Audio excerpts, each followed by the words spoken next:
So we are gonna need banana cake hadang. Furthermore, we're gonna mash the banana.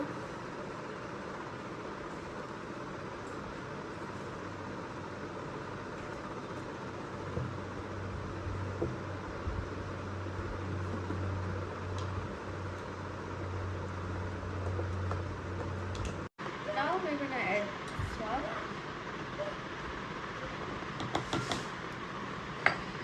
sugar,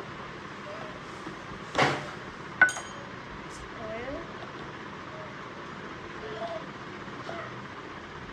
and baking powder, and mix it well. So I mixed it all well. It should look like something like this. Now we put it in the microwave. So now it's all microwave. I microwave for 2 minutes. It should